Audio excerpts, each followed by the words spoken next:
नमस्कार। आज ज्येष्ठ शुक्ल एकादशी शके 1934 सादर करत आहोत ठाणे वार्ता। ठळक घडामोडी। सीकेपी बँकेवर प्रशासक नेमण्याच्या वृत्तानं खातेदारांमध्ये खळबळ आणि ठाणे महापालिकेची ग्रीन आयकॉन पुरस्कारासाठी निवड। या आणि इतर घडामोडी विस्तृतपणे पण काही क्षणातच। 1&1 broadband internet service, multiple internet service provider, 4 MB ते 100 MB पर्यंत स्पीड, दरमहा 270 रुपयापासून सुरू, कोणतेही छुपे खर्च नाहीत। आता लुटा आनंद वेगवान इंटरनेटचा। 1&1 ब्रॉडबँड इंटरनेट सर्व्हिस। आजच संपर्क करा 2538 6608। सीकेपी कोऑपरेटिव्ह बँकेवर प्रशासक नेमल्याच्या वृत्तानं बँकेच्या ठाणे शाखेत पैसे काढण्यासाठी खातेदारांनी एकच गर्दी केली आहे। बँकेमध्ये घोटाळा झाल्यामुळे बँकेचं संचालक मंडळ बरखास्त करण्यात आलं असून बँकेवर प्रशासक नेमण्यात आल्याचं वृत्त काल संध्याकाळी वाऱ्यासारखं पसरलं आणि बँकेच्या ठाणे रेल्वे स्थानकाजवळील शाखेत पैसे काढण्यासाठी खातेदारांनी एकच गर्दी केली। या गर्दीमुळे बँकेचं दार लावून घ्यावं लागलं होतं। ही बँक 97 वर्ष जुनी असून बँकेच्या एकूण 8 शाखा असून त्यापैकी ठाण्यात 2 शाखा आहेत। खातेदारांनी अचानक गर्दी केल्यामुळे बँकेचं कामकाज काहीसं विस्कळीत झालं होतं।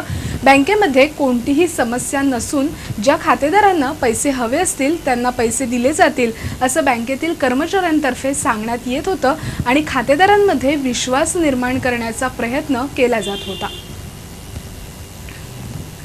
जे काही व्हायोलेशन झाले त्यासाठी संचालक मंडळ जे बरखास्त करून ॲडमिनिस्ट्रेटर बसवलं आहे, पण ती जी व्हायोलेशन्स आहेत ती एवढी त्यातली बहुतेक व्हायोलेशन्स आहेत ते आपण कव्हर करून टाकले। साधारणतः 12 ते 13 व्हायोलेशन्स होते, त्यातली आपण 8 व्हायोलेशन्स आपण 8 ते 9 व्हायोलेशन्स आपण काढून टाकलेली आहेत। व्हायोलेशन्स अशी होती की काही याच्यामध्ये तुम्ही रिझर्व्ह बँकेची परवानगी न घेता एटीएम सेंटर म्हणजे ATM बसवलं आपला लोकपुरम ब्रांचमध्ये। ॲक्च्युली तो ऑफ साईट ATM नसून ऑन साईट ATM म्हणजे स्टँड अलोन मशीन आहे, ते तिकडच्या यासाठी आहे। त्यानंतर बँकेने जी जागा घेतली त्या संदर्भात पण त्या परमिशन घेतलेली नव्हते। आता बँकेने जागा घेतली, बँकेची आर्थिक स्थिती किती मजबूत आहे हे दाखवू शकते इथे, कारण असे काही जे काही व्हायोलेशन्स आहेत त्या संदर्भामध्ये हे निर्बंध आणि प्रशासक म्हणून हे तात्पुरती फेज आहे मला असं वाटतं आणि लवकरात लवकर ही दूर होईल एवढीच मी आशा करतो। भांडवली मूल्यावर आधारित नवीन कर प्रणालीसाठी विवरणपत्र भरण्यास 8 जून पर्यंत मुदतवाढ देण्यात आली आहे।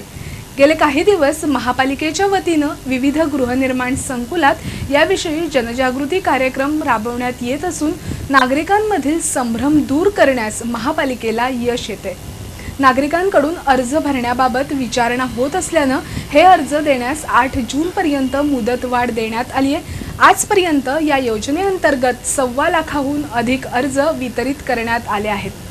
नागरिकांनी याचा लाभ घेऊन पालिकेच्या प्रभाग कार्यालयात आपले अर्ज भरून द्यावेत असं आवाहन महापालिकेनं केले। ठाण्यातील मखमली तलावाचं क्षेत्र कमी केल्याप्रकरणी चौकशी करावी अशी मागणी एक जागरूक नागरिक नितीन देशपांडे यांनी पालिका आयुक्तांकडे केली आहे। ठाणे महापालिका गेल्या 5 वर्षात 3ऱ्यांदा मखमली तलावाचं सुशोभीकरण करत आहे। ठाण्याच्या गॅझेटमध्ये मखमली तलावाचं क्षेत्रफळ 74,100 चौरस फूट दाखवण्यात आलंय। पालिकेच्या पर्यावरण स्थिती दर्शवणाऱ्या अहवालात हे क्षेत्र 6,122 चौरस फूट दर्शवलंय, म्हणजेच अवघं 8.25% राहिलं आहे। आता पुन्हा तलावाच्या सुशोभीकरणाच्या नावाखाली तलावाचं आकारमान लहान केलं जात असल्याचा आरोप देशपांडे यांनी केलाय।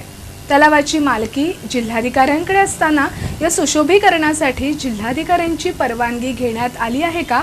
नेमक्या कोणत्या शिक्षण संस्थेच्या सहकार्यानं हे सुशोभीकरण केलं जातंय? आतापर्यंत या तलावावर किती खर्च करण्यात आला आहे? असे काही मुद्दे देशपांडे यांनी उपस्थित केले आहेत। तलावाचं आकारमान लहान करणं हे अशास्त्रीय असून पर्यावरण संतुलनावर परिणाम करणारं असल्याचा आरोप देशपांडे यांनी केलाय। तलावाचं क्षेत्र लहान केल्याशिवाय सुशोभीकरण होऊ शकत नाही का?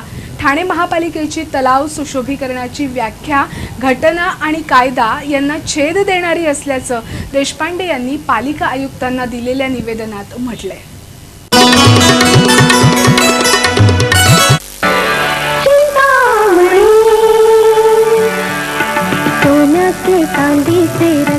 से दागिने चिंतामणी चिंतामणी चिंतामणी। विद्या प्रसारक मंडळाच्या तंत्रनिकेतनाचे सरकार मान्य advance diploma courses, advance diploma in computer software system analysis and application, advance diploma in industrial safety, advance diploma in energy management and audit, advance diploma in pharmaceutical business management. अधिक माहितीसाठी संपर्क VPM polytechnics information technology centre, Thane college campus, Chendani, Thane. Call 25339866। चटकन विचार करून पटकन निर्णय घ्या। आता 555 दिवसांच्या मुदत ठेवींवर 11% व्याज ज्येष्ठ नागरिकांसाठी आणि 11.25% व्याज इतर सन्माननीयांसाठी। भरघोस व्याजाची अशी संधी वारंवार येत नसते। दी ठाणे भारत सहकारी बँक लिमिटेड, संपर्क मुख्य कार्यालय किंवा आपल्या नजीकची शाखा। अटी लागू। आपला परिसर स्वच्छ आणि सुंदर ठेवण्यासाठी ठाणे महापालिकेत सहकार्य करा। ओला सुका कचरा वेगवेगळा जमा करा आणि रोगराईपासून मुक्तता मिळवा। तोच भाव, तोच दर्जा, तोच विश्वास। ग्राहकांच्या 52 कसोटीला पात्र ठरलेले जय जी बायकेरिकर ज्वेलर्स, गोखले रोड, विष्णुनगर आणि आता कपिला वास्तू, खोपट इथं नवीन शाखेसह आकर्षक दागिन्यांची पिढी। जय जी बायकेरिकर jewellers. Interested in fast track career? Join AICTE approved full-time post-graduate diploma in management. VPM's Dr. VN Bedekar Institute of Management Studies, Thane College Campus, near Sidco bus stop, Thane. Call 25446554 25364492. Thane महापालिकेची Maharashtra green पुरस्कारासाठी निवड झाली आहे। हरित शहरासाठी ठाणे महापालिकेनं केलेल्या प्रयत्नांची दखल घेऊन Maharashtra go green foundation, times of India यांच्या संयुक्त विद्यमानं देण्यात येणाऱ्या राज्यस्तरीय महाराष्ट्र ग्रीन आयकॉन पुरस्कारासाठी ठाणे महापालिकेची निवड झाली। हरित जनपथाच्या माध्यमातून महापालिका आयुक्तांनी केलेल्या प्रयत्नांची दखल घेऊन हा पुरस्कार जाहीर करण्यात आला असून 5 जूनच्या जागतिक पर्यावरण या पुरस्काराचं वितरण करण्यात येणार आहे। सिंगापूरच्या धर्तीवर पालिका आयुक्तांनी ठाणे शहरामध्ये हरित जनपथाची अंमलबजावणी केली आहे। या अंतर्गत गतवर्षी 10 किलोमीटर लांबीचे हरित पथ बनवण्यात आले होते। यावर्षी यासाठी 50 कोटींची आर्थिक तरतूद करण्यात आली आहे। मराठीत स्टारडम हा प्रकार पाहायला मिळत नाही, पण असा स्टारडम आपल्याकडेही तयार होऊ शकतो हे चित्रपटातून दाखवणाऱ्या कलाकार या चित्रपटाचं ठाण्यात अलीकडेच शूटिंग झालं। ठाण्यातील घोडबंदर रस्त्यावरील आरमॉल येथील स्टारमॅक्समध्ये हे चित्रीकरण झालं। या चित्रपटाचे निर्माते आशय पालेकर असून साकार राऊत हे दिग्दर्शक आहेत। विविध मालिकांमधून आपल्या अभिनयाचा ठसा उमटवलेला भूषण प्रधान आणि अमृता देशमुख या चित्रपटातील प्रमुख भूमिकेत काम करत आहेत। एका छोट्या गावातून आलेला एक तरुण, त्याचा सामान्य तरुण ते सुपरस्टार पर्यंतचा प्रवास म्हणजे कलाकार हा चित्रपट आहे। सुपरस्टार झालेला चित्रपटाचा नायक मॅक्स स्टोअरचं उद्घाटन करतो। या दृश्याचं चित्रीकरण ठाण्यात करण्यात आलं। आपल्या मराठी चित्रपटसृष्टीत उत्तम अभिनेते आहेत, पण सुपरस्टार नाहीत। बॉलिवूडमध्ये जसे सलमान, शाहरुख खान यांचा एक चाहता वर्ग आहे, ते जिकडे जातात तिकडे मीडिया आणि त्यांच्या चाहत्यांचा त्यांच्या भोवती गराडा पडलेला असतो। पण मराठीत असा सुपरस्टारच नाही, असा सुपरस्टार आपल्याकडे देखील होऊ शकतो हे या चित्रपटातून दाखवण्याचा आमचा प्रयत्न असल्याचं चित्रपटाचे दिग्दर्शक साकार राऊत यांनी सांगितलं।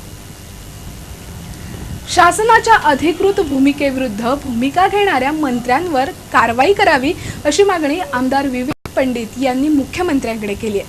वसईत अर्नाळा इथे बंदर उभारणीचं काम शासनानं प्रस्तावित केलं आहे। या बंदराच्या संदर्भात लोकांमध्ये संभ्रमाचं वातावरण होतं, मात्र शासनानं प्रस्तावित बंदर हे मच्छीमारांच्या विकासासाठी असून यामुळं कुणीही विस्थापित होणार नाही असं स्पष्ट केलं।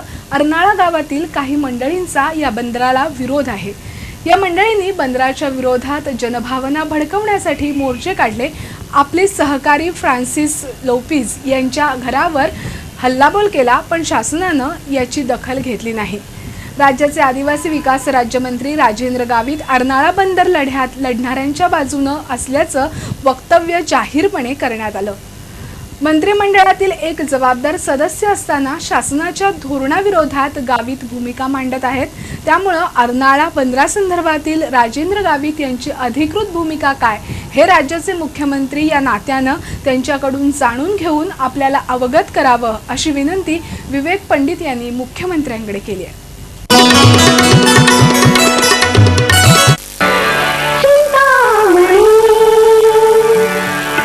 सोन्याचे चांदीचे रत्नाचे दागिने Chintamani Chintamani Chintamani. 1&1 broadband internet service, multiple internet service provider, speed 4 MB to 100 Mbps, starts to 70 rupees per month. Enjoy high speed internet. Call today 2538-6608. नमस्कार मंडळी, दर रविवारी पाहायला विसरू नका.